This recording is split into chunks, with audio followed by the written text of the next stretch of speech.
Located at the ammunition jetty on the east side, Ecowave is believed to be the first ever renewable wave energy system in Europe to feed back into the electricity grid.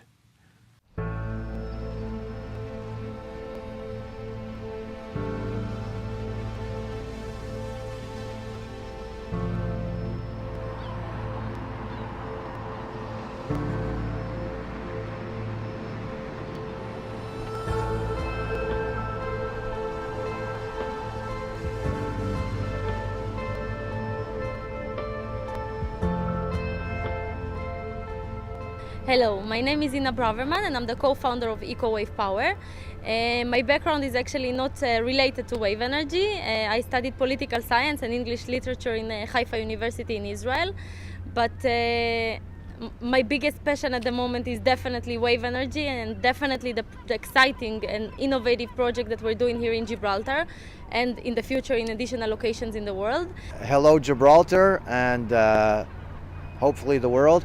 My name is David Leb and I'm CEO and co-founder of Ecowave Power.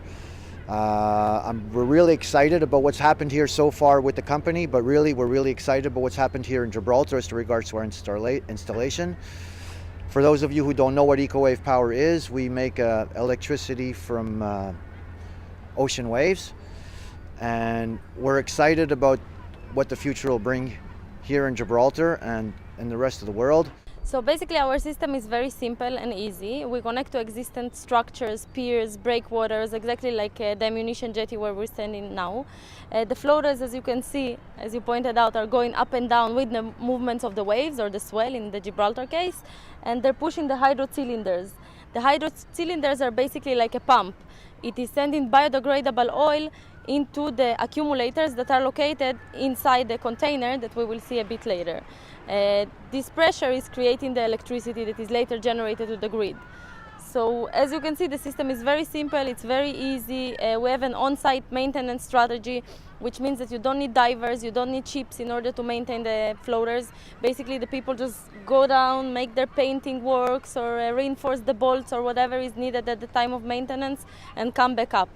Another advantage of connecting the floaters in such a way is the fact that you can make a storm protection mechanism. When the waves are too high for the system to handle, which is not the case today, then the floaters just automatically rise above the water level and lock in an upward position. Then basically the floaters are protected throughout the whole storm, and only when the storm passes, they commence operation.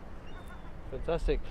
So that is in extreme weather situations, but I suppose a sort of a gentle storm is almost perfect, isn't it? Definitely. Storm of 4 or 5 meters wave height, which is, I'm not sure how gentle it is, but for our equipment it's quite gentle, is perfect for it, because then you can produce obviously maximum capacity. So a storm tomorrow, for example, would be perfect, because today you generate almost zero electricity because obviously there's no waves. So if tomorrow you generate 100% capacity, then your average will be 50%, which is perfect for renewables.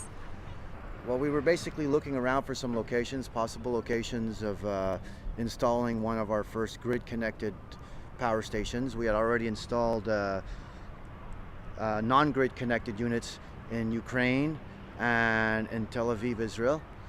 And Gibraltar was one of the locations that we approached, and the reception was quite warm and quite welcoming. We offered to install our wave energy power station in Gibraltar. They asked us what was involved in it, saw what we've done before, and the government liked what we had to offer. They had also committed to the European Union to supply by 2020 20% of renewable energy to Gibraltar. So they decided to give us a chance, and we were happy to take it. And that's how it started. And from then on, the relationship was great. They helped us a lot. They made it as easy as possible. There was no financial investment from their side other than connecting to the grid, which was really helpful. And now we're anxious to take this, what we got now, and expand it and make it bigger, and live up to the commitment that we've made to the Gibraltar government and for the Gibraltar government to live up to the commitment that they've made to the European Union and the citizens of Gibraltar. The government signed an agreement with Ecowave Power back in 2014. The company is from Israel. It works to harness wave energy and convert it into low-cost, clean electricity. The government says the agreement forms part of its plan for increasing the level of renewable energies in Gibraltar and moving away from dependence on fossil fuels. It would be big and exciting in any circumstances. At last, we're seeing the grid fed with renewable energy, something that was long overdue. As soon as we were elected, we started the process of making this a reality. But it's even more exciting than that. This is the first time in the whole of Europe that a renewable wave energy system is linked into an electricity grid. The Gibraltarians are here pioneers in our partnership with Ecowave Power, an Israeli company, so something to be very, very proud of indeed. Very exciting. I think we've shown that our commitment, our vision dating back to 2011 and even further back is something we're willing to commit to and we're willing and able to achieve. It's the first wave energy plant connected to the grid anywhere in Europe. Very proud moment for Gibraltar and for all of us who genuinely care for the environment. And this is only the beginning because, of course, wave energy is one of the potential sources of renewable energy in Gibraltar. We are standing in a blazingly sunny day. I'm hoping that we'll have something to announce in respect of harnessing the power of the sun soon also. The technology is changing and improving all over the time, so watch this space. I think that this is a very important first step. We will be increasing the output to 5 megawatts, hopefully even 10 megawatts, which would be either 15 or 30% of our average needs. So I'm very confident that we'll be able to achieve our aims and hopefully even exceed it. This plant itself is due to expand and we're working with other providers of marine energy. We're also about to commit to other renewable sources like extending solar power. So I'm very hopeful that we will see many changes in the coming months and certainly in the next couple of years. We've had some pretty foul weather over the winter. And I'm happy to say that your installation has survived. And that's a great thing, okay? That was my biggest reservation. All the work that was done culminated recently in March when we started doing the testing and commissioning test on the plant. Everything went well. The plant is now commissioned. All the safety parameters and conform to those of the Gibraltar Electricity Authority. And just to say that we are very glad that you now form part of our generation park. There's other things going on. There's a traditional power station which is clean, not green, but clean. But I think yours is the first of many more green projects to come, and I, for one, will be pioneering it. Thank you. These are the kind of projects that the European Commission is keen on assisting with European structural and investment funds. The Europe 2020 strategy is about delivering growth that is smart through more effective investments in education, research and innovation. Sustainable, thanks to a decisive move towards a low-carbon economy, and inclusive, with a strong emphasis on job creation. One of Europe's 2020 targets is that 20% of all the energy utilized should come from renewable sources. In innovation, the European Union is refocusing research, development and innovation policy into major challenges facing our society like climate change, energy and resource efficiency. It is also engaged in strengthening every link in the innovation chain from blue sky research to commercialization. From what I've said, it seems pretty obvious that Ecowave Power project ticks all these boxes. Therefore, on behalf of the EU Commission and the EU Programme Secretariat in Gibraltar, I wish every success to Ecowave Power. May it expand and produce lots more renewable energy, and I hope that we're able to collaborate in future expansion of this project. Thank you very much.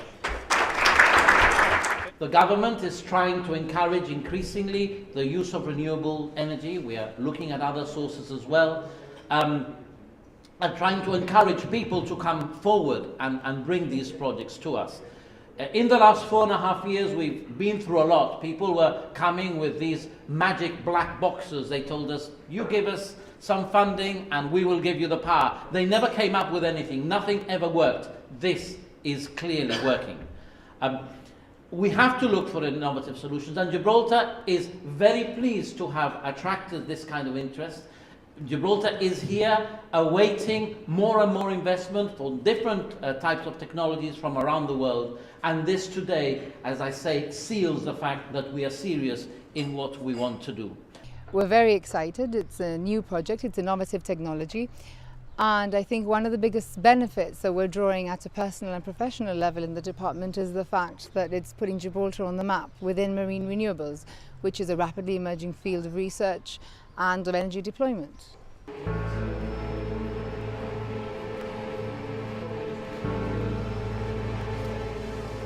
Ina, we've walked in a short distance from the jetty. Tell us what we're looking at in here. So here we can basically see the accumulation of the pipes. These are all the pipes that are coming from the floater. The floaters, when they're starting operation, they're drawing oil, the biodegradable oil that we talked about before, from this oil tank. This oil tank has oil without any pressure. So when the floaters are going up and down with the movement of the waves, they push the oil from here into the accumulators.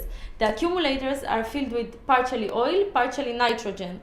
The mixture of the two ingredients basically creates very strong pressure that ranges between 50 bar in low waves to 160 bar, which is the highest pressure we work in high waves. Then this pressure is used to turn the hydromotor. Here we can see we have a smaller hydromotor and a bigger hydromotor for larger waves. And the hydromotor is turning the generators, which we can see here by Siemens in gray. So the electricity that is being generated here is being transferred through inverters into the main power cable connection box, which is basically our connection to the Gibraltar Electric Authority. From here we basically sell the electricity to the grid. Can I ask you how mature this technology is? How many years has it been developing, the generators, the various connections? So the company exists since 2011, so the technology has been developing for 5.5 years approximately. As you may know, the development never stops because all the time we want to innovate and add new automation and new ingredients that makes the electricity output higher and that improves the workability of our components. But the good thing in the technology is that it is very simple. As you can see here from the explanation about how it works, the ingredients, the main parts in the technology, like the generators, the accumulators, are off-the-shelf parts. What's unique in it is basically how we put them together and how we control them through the automation. But the parts themselves are very simple, and this makes our technology, first of all, reliable, and second of all, very cost-efficient. How important is it to have technology, renewable technology, which is cost-efficient in a market which has been perhaps a little bit slow to achieve that? I think not wave technology, but renewables generally have a reputation for not being cheap enough. No? Exactly. So some renewable technology actually already decreased cost. For example, when China entered into the solar market, the prices of solar panels dropped actually to about 1 million euro per 1 megawatt, which is the lowest that it's ever been. So the goal of wave energy is now to be able to compete or maybe even be cheaper than solar, than wind, and other renewable energy technology that have been commercialized already. In the wave energy market, the biggest criticism that this field received from investors, from governments, from potential partners is two things. One, the reliability of the equipment. Most technologies that are existent today went into the offshore, which is 4 or 5 kilometers into the sea, and the prices there are very, very high, and the reliability there is very, very low, obviously, because you get storm of 20 meters, which sink ships. So obviously a stationary wave energy device can survive such storms. And so what we did here basically is very innovative because first of all we connect to breakwaters. Our maintenance is very cheap. Our construction cost is very low. Our generation cost is very low as well. And therefore we're becoming commercially viable and highly competitive with our other renewable technologies. I suppose in order for it to be economically viable, you need to generate enough electricity. Mm-hmm. You're confident that you can do so here?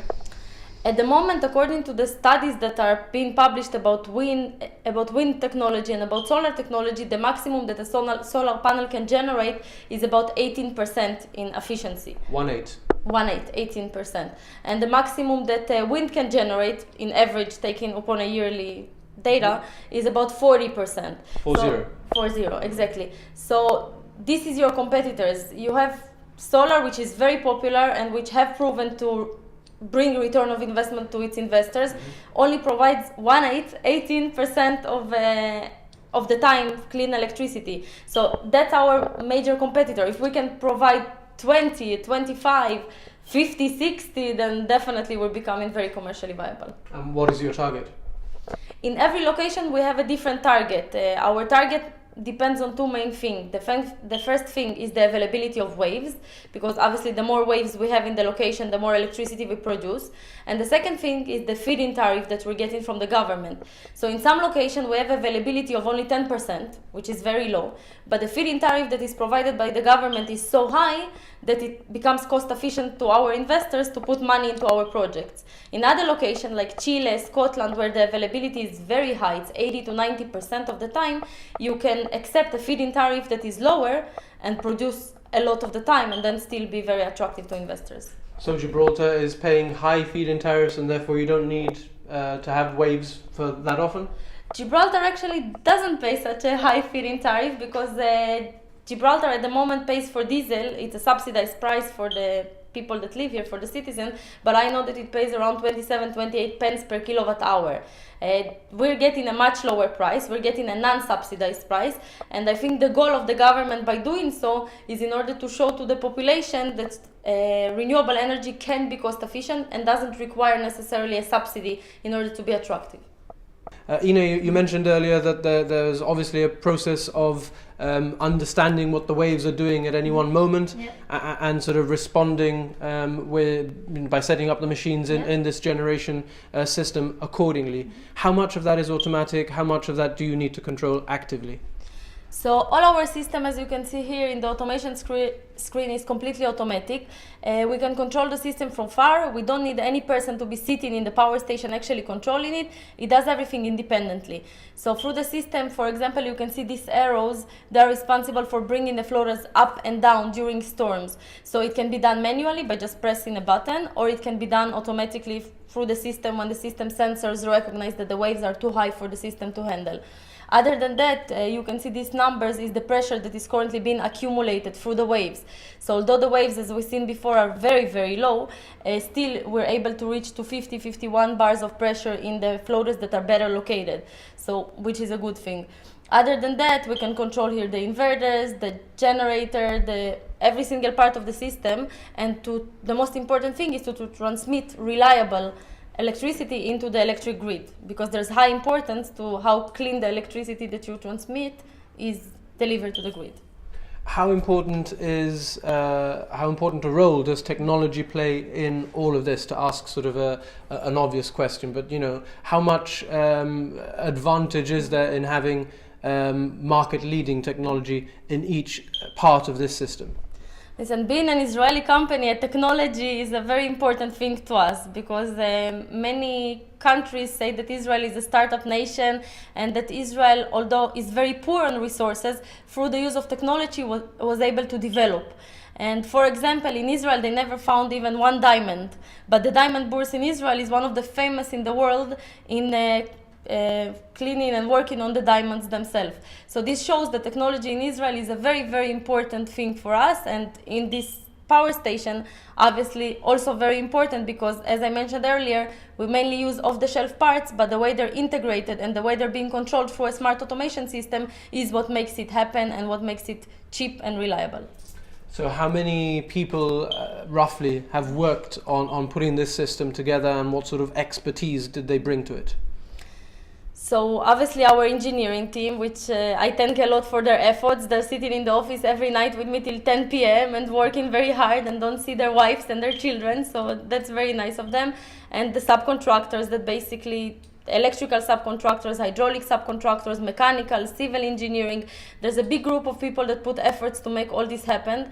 And they all put so much effort in the belief that it will become a much bigger thing. In this case, this is a 100 kilowatt station which will expand to 5 megawatts. So definitely they all want to get involved. They believe in it. They believe in the green future for their children, but also in the fact that they can make money from renewables. And that's a very important emphasis that we put in our technology and development efforts. It's a vast resource and we don't fully understand it yet, in the sense that there's a lot of potential which I think we haven't really found is probably the right word. There's deep ocean currents and there's wave, and we're looking actively at both. With wave, which is, and again, Ecowave is basically focusing on waves, we are already getting some very fruitful results. We've had a lot of studies where we look at wave dynamics in Gibraltar that have been done in the past. But one of the things that we found already is that we're generating electricity, for example, with just 30 centimeters of wave height. So it's not even a wave as such, it's more like what we call swell locally. And that's very, very encouraging. So we picked a site in Gibraltar that we know that in most times of the year, regardless of the prevailing winds, has that little bit of swell. We're already working hard to identify further sites in Gibraltar where, again, regardless of the prevailing winds, has that sort of bump in the water, that little kink, which is what we need. And hopefully the future is going to be sort of very blue and very wet in a good way. Well, let's ask you now about the partnership with the Department of the Environment and Climate Change, whose logo we see on the generator container behind us. What is the nature of your relationship with the Gibraltar government? Well, the nature of the relationship is to work together and to make this happen. And since the day we met up with them, really it's been so far it's been a pleasurable experience. It was easy to work with people that kind of have the same vision as to regards to renewables in the world. So they made licensing, they made the ability construction permits, they made everything that might be difficult in other places really easy for us to do, because they wanted it to happen just as bad. We get along brilliantly, I'm happy to say. As you say, it is a partnership. We're both working together for a greater environmental good. Obviously, they feel that Gibraltar is an area which has the marine resource available and it's worth investing in. We feel that obviously we want to meet our targets, not just because it's sort of legally enforced upon us, but also because it's the right thing to do, and it shows that Gibraltar can really add its grain of sand to the bigger environmental challenges being faced.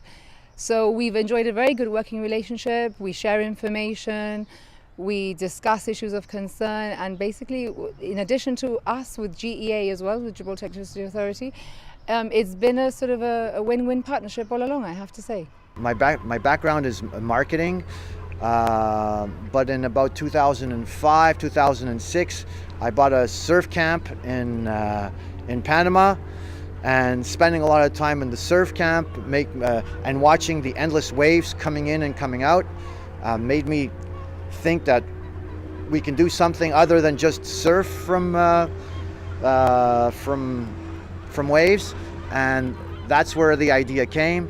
And that's where the idea came from, and from there we're here now in 2016, and hopefully we'll be here for years to come.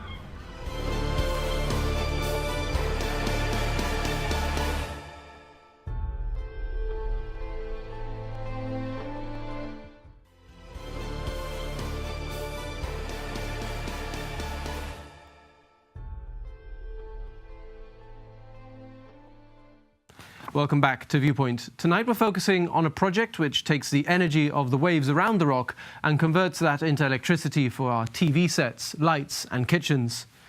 The water in the sea rises and falls because of the waves on the surface. Wave machines use the kinetic energy in this movement to drive electricity generators.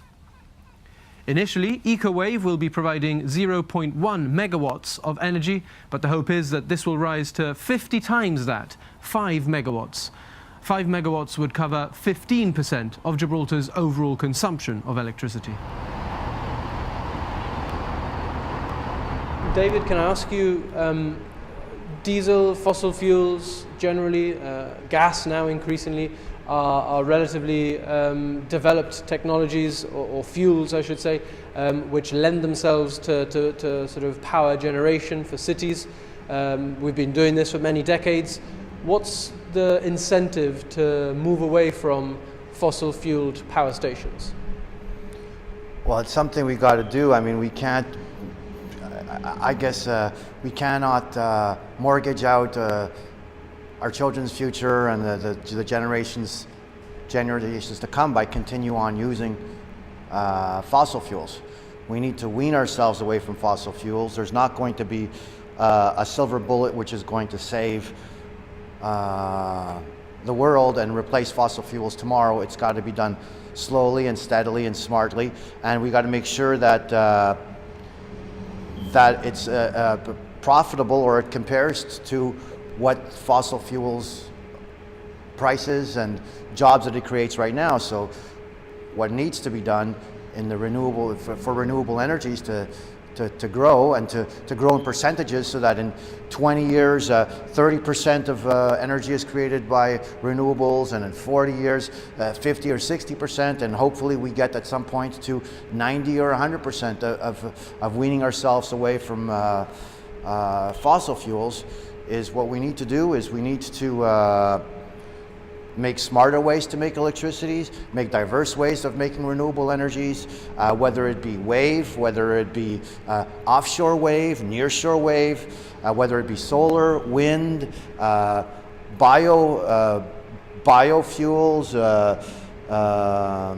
geothermal, algae. We need to develop a whole array of renewable energies to replace the fossil fuels, which are going to, which are destroying and eating away at our planet and our wildlife slowly.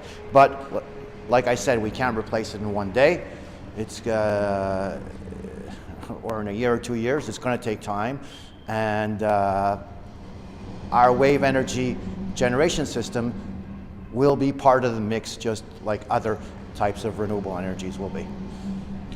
And to borrow a quote from Dr. Liesl Torres, Gibraltar and ourselves challenges other countries, other jurisdictions, other companies to inspire and do the same. Well, what is happening is you know, we're polluting our oceans, we're polluting our waters, we're polluting our air, we're slowly creating the earth to warm up. We're losing our you know, our Arctic shields. We're losing our big ice, you know, big icebergs and everything else that's keeping the world at a steady temperature. And we need to get away from that. We need that to change. As to regards to what's happened in the last 10 years since the Al Gore documentary, a lot has changed. I mean, there's a lot more solar, there's a lot more wind. People are developing wave, they're developing algae, there's more geothermal, there is more, but we need to get to a higher percentage. We need to get to 70, 50, 60, 70% renewables in order for us to make a change for generations to come. Okay, Ina, if I can ask you, David's mentioned there profitability. You did previously as well. How important is it to make sure that green technology is not just good for the planet, but it works within our current economic model? It's very important to prove that green technology is not only green, it can also make green money. So that's one of the sentences that David always says, because again, when we're looking at traditional technologies, the general population is used to a certain price range for the construction, for the generation, and if renewable energy technology, as good as it will be, comes and cannot compete with these traditional numbers, it's very, very difficult to have it commercialized. I think also the problem in commercializing new renewable energy technologies of different types is the fact that people don't understand that the coal, the gas, the oil is an ending resources. All the studies are showing that in 100, 120, 150 years, depends on the research, we will not have any more oil, coal, gas, and other type of resources. And when they're looking at these numbers, they're saying to themselves, well, in 100 years, I'm dead already, so I'm not here even, so I don't care what's going to happen with the world.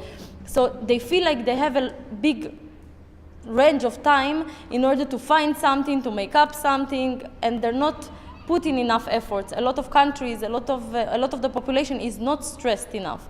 And this is something that I think that needs to change, and it will definitely change with the commercialization with renewable energy technologies. When renewable will come and say, I'm not only clean, I'm not only good for the environment, but I'm also cost efficient. But you're saying that your technology is there already? Definitely, because at the moment our technology is, as I said, successfully competing with the prices of solar and wind. Our construction cost as well as our generation cost per kilowatt hour is low. It's definitely low in comparison to our competing wave energy technology companies, and we hope to, the more we go farther, the more power stations like this one we construct, the more we're gonna lower the price of our generation and construction. But obviously fossil fuels are still cheaper. It's not much cheaper than wave energy at the moment, because we put a very high emphasis on, again, building on existing structures, so that's why we don't have to build our own platforms in the middle of the sea, which are very expensive. We put a big emphasis on using off-the-shelf products which are already available, which traditional energies also use the same generators and the same equipment that we use, so the price is pretty much low. So at the moment, the only thing that can lower our price even more is the fact that the technology will commercialize, meaning that instead of buying one generator in a high price, I can buy 100 generators in a much lower price. And then the price can be completely competitive with the traditional energy. So are you guys expecting a very significant growth in the coming years? Are you expecting, if you excuse the pun, a wave of interest on the back of this project? We already see a wave of interest. If you could go into my email box, for example, of the company's mailbox, you would see hundreds, if not thousands, of inquiries from all over the world. We have deals that we're working in Chile, in India, in Thailand, in the UK, in the United States. Every country that has a significant coastline basically approaches us and already tries to understand, in terms of the governmental level and in terms of the private sector, how can they implement it in their own home. So there's definitely a growing interest, and all the studies that are about this subject are showing that by 2030, the wave energy should completely commercialize, which is a number that we never got before. I'd also like to add what she said in the question that you asked as to regards to the price being lower of fossil fuels. Yeah, it's lower when I go to the pump right now and I'm paying X amount of dollars per liter, but you're not taking into consideration not just the pollution, but the sicknesses and the diseases and the social benefits I need to pay out. So there's a big price to pay as we're using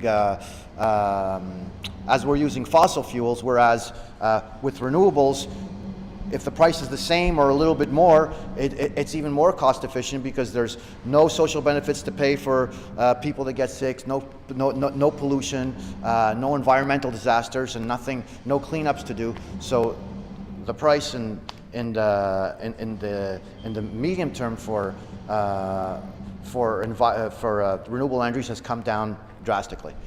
So before you go on to the other question, then what you're saying is that there are a lot of factors in the use of fossil fuels which are externalized from the pricing model, and really, if you look at it more holistically, actually fossil fuels is or are having a more significant cost on society than the price at the pump suggests. Exactly. I mean, like I said, there's diseases, there's cleanups, there's pollution, there's dirt, there's dust, there's smog, there's hospitals, there's doctors, and that's just to name a few. I'm sure there's a lot more to add to.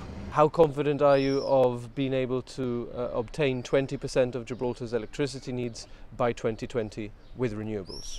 Very confident. I think in Gibraltar, because we work in island mode, in terms of power generation, we need to have a mixed bag of measures, and that is the approach that the government has taken. We actually have online a renewable energy strategy which we sent to the Commission as part of our due diligence on the matter. And we very much say that there. Obviously, government is building an LNG plant. That's obviously part of that mixed bag. Wave, marine resources are a big one, and obviously solar is the obvious one. So the department is working very, very hard on all of these fronts. We've just finished sort of an assessment of the solar potential of Gibraltar, and this has all been done in-house with our scientists. And we're now hoping to push in the next 12 months some sort of big improvements in solar energy as well.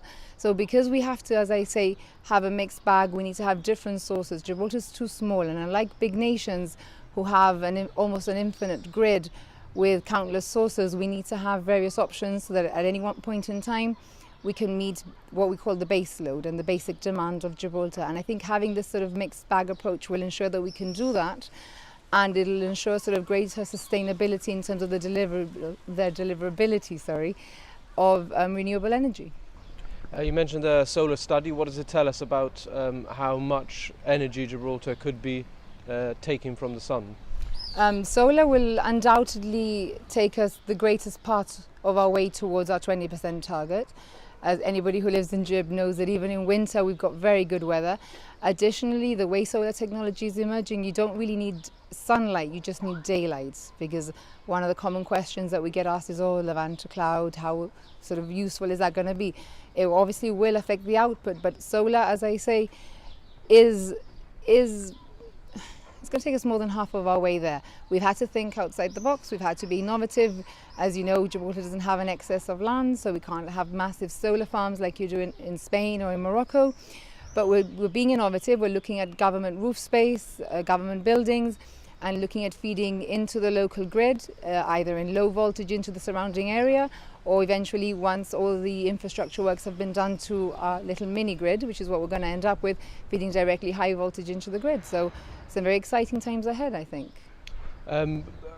You'd forgive somebody who's looked at a lot of the developments in recent years and noticed that there hasn't been a great deal of solar. You'd forgive them for being a bit surprised by that. Is there anything that you can read into that, and is that going to change, do you think? I think the change is already occurring. There's legislation that's pushing buildings increasingly in building development, and this is European legislation, to be nearly zero energy. So a lot of the buildings that are going to come on stream from now on need to be nearly zero energy, and they're only going to achieve this if they include some form of micro renewables on site. I think as well, increasingly we're seeing that the Development and Planning Commission is putting stronger conditions on development going forward, because they do appreciate the need for us to really push this renewable factor. So yeah, unfortunately in the past it hasn't sort of emerged at the pace that my department and I would have liked, but going forward I think increasingly we are seeing that trend. But even the recent past, no? I mean, even sort of some of the more recent government projects haven't seen solar panels. The facility, they haven't got the panels on there yet, but the infrastructure has been laid. So in the recent government projects, the roof space has been inclined in the right way, and the provision has been made for those facilities to be incorporated. So the panels might just come at a later date.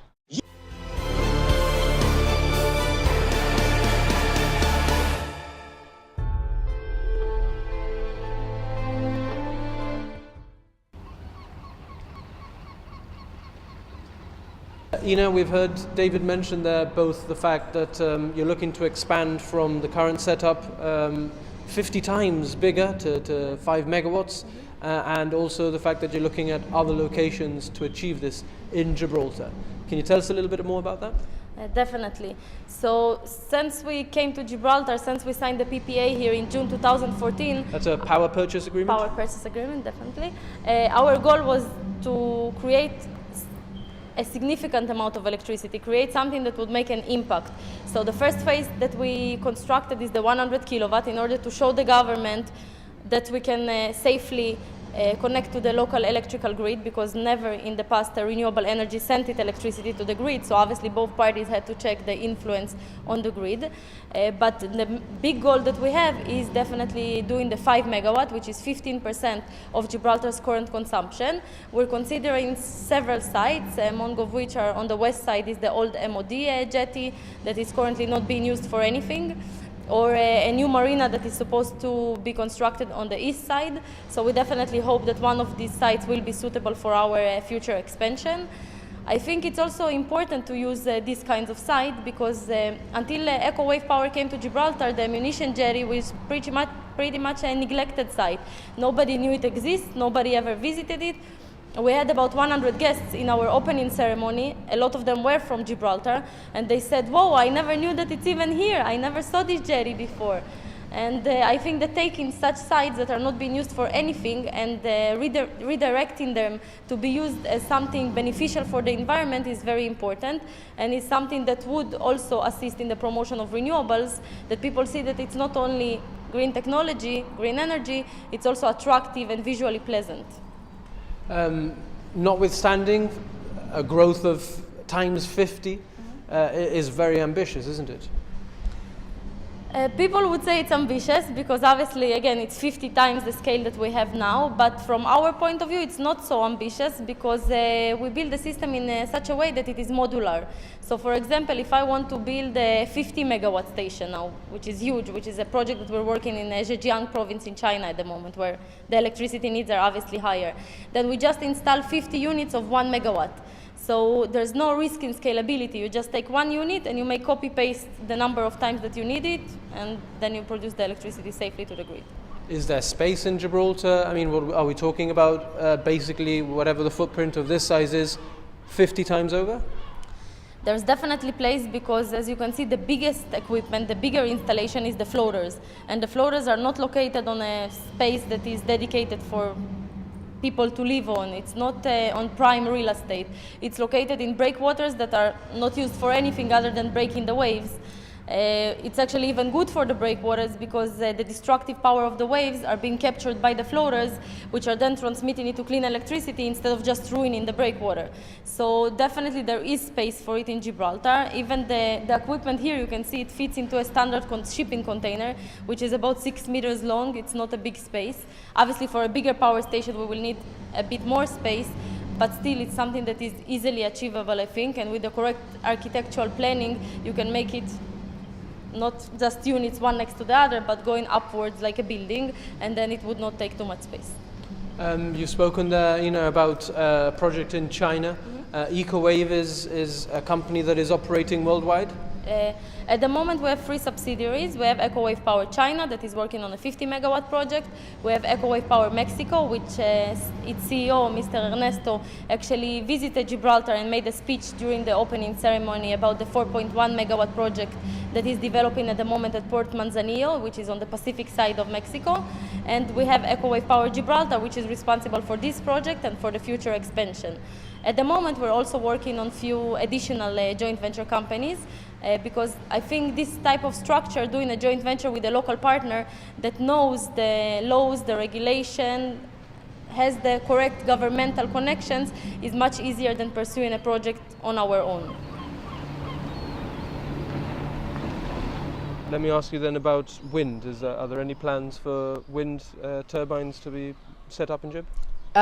Wind locally offshore has more potential than onshore. Again, shortage of land is an issue, bird migration is an issue, which can be managed. Of birds, no? Yeah, which can be managed, but again, it has to be done delicately. Locally, on land, on the Rock of Gibraltar, as it were, you can only sort of factor wind in sort of some very small scale micro renewable level. Offshore wind, perhaps on the east side, is the way to go. The department has done some preliminary assessments, but offshore wind is still prohibitively expensive at this point in time. So whilst we do realise that there is potential there, we're keeping a very tight watching brief on the market, seeing how the technology evolves and waiting for the right moment. David, this is a technology which sits very close to shore on breakwaters, but competitors in the market are trying to do something further out where the waves are bigger, but also presumably the cost of operation is also significantly higher. Yeah, there are different types of wave energy generation methods. There's different locations. There's offshore, which is probably 2 kilometers, 3 kilometers, 4 kilometers out. There's near shore, which could be hundreds of meters out. They both require you to have substantial installations in the water, divers, boats, moorings. In Gibraltar, it kind of makes it a little bit more difficult to go offshore because of the boat lanes, because of the fishermen, because of it's the Straits of Gibraltar, so you need the ability for boats to come and move around freely. So installing equipment a couple of kilometers away and mooring it to shore and being able to notify boats coming by that it's there makes it a lot more difficult. And installing it near shore, so hundreds of meters away, also makes it difficult because there's a lot of pleasure craft here in Gibraltar. So you'd have to make sure that they stayed away from the near shore locations. as well as tidal energy, which is under the water and operates on tides or currents. That is also another type of ocean technology, but that could be harmful to some of the marine life, and once again to the boating lanes. So we've chosen, and we chose this when we first started our company, when we looked at different types of renewables, and particularly wave energies. We decided to stick to onshore, to use existing structures, piers, cliffs, breakwaters, to make it easy to install and maintain, and as well too, even though it's wave technology and ocean, when we're installing our equipment, we usually don't even have to step foot in the water. So we're not mooring anything in the water. We're not going into the water. So it just makes the whole job a lot easier for us. And that's why we focus on this niche of renewable energy, and particularly wave energy, which is strictly onshore. What were the challenges? What is the significance of being able to plug back into the grid? So definitely, as you mentioned, it's the first power station in Europe that does wave energy and is connected in commercial terms through a PPA to the electrical grid. So it's a very significant step for Ecowave power and to the wave energy industry as a whole. The process was actually quite easy, to our surprise, because this is the first time that Ecowave power connected to the grid, and it is the first time that the Gibraltarian government, or Gib Electric, received renewable electricity to its grid. So for a first time it was pretty easy, pretty good process. I think there was a very productive collaboration between Ecowave Power and Gibraltar's Electric Authority. So at all times we were completely transparent with all the information, what are the parts that we're using, how exactly the connection is going to be made and installed, and that helped both parties in establishing a connection in an easy, safe and reliable manner.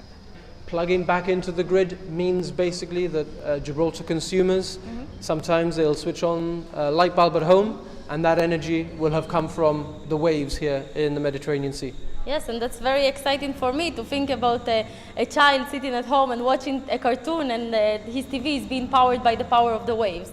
So that's definitely a big thing, and I think that when the power station expands and grows, and we will see a more significant amount of population that is using wave energy for their day-to-day needs, I think it would be even more impressive.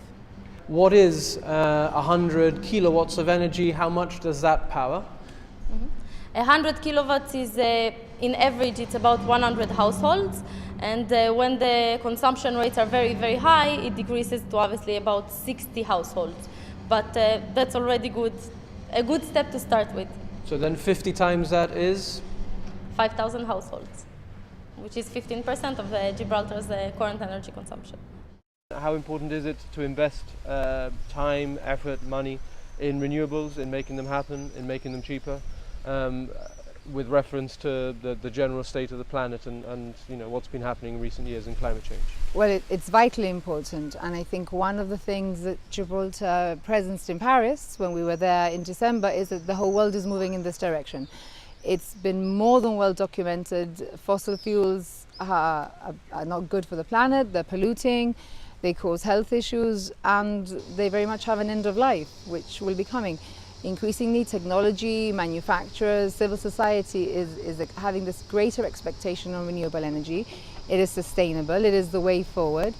And especially in city centres and in urban areas like Gibraltar, where we have very dense living conditions, renewable energy is the way to go. The obvious impacts on air quality are more than well documented. It's a no-brainer. Whether it's picking up a piece of garbage or installing a solar panel or putting 3 people in the car instead of driving yourself one way to the car, you need to do something, you need to apply change. Every little bit makes a difference, and we need to start now. And the future for us is here, is now, with what we've done, and we'd like everybody else to do as little as they can or as much as they can? So it's very important, I think, for the general population to understand the importance of climate change, to understand that our future and the future of our children is completely controlled by our ability to minimize our impact on the planet. And I think it's very important also for even the general public to educate itself about different novelties in the solar, wind, or even wave energy field, and to understand how this system works, how this system can contribute. And I think the change starts from the bottom up and not necessarily from the governmental level going down. Because if the population is more educated and more aware of the benefits in renewable energy, then they can press the right buttons, then they can put a very significant importance on the development of renewable energy and on the development of the future of our generations.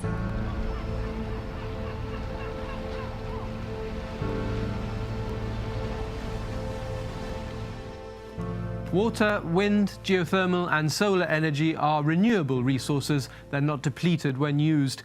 The Ecowave project gives us an exciting glimpse into the increasing role that will be played by these renewable technologies in the generation of electricity in the future.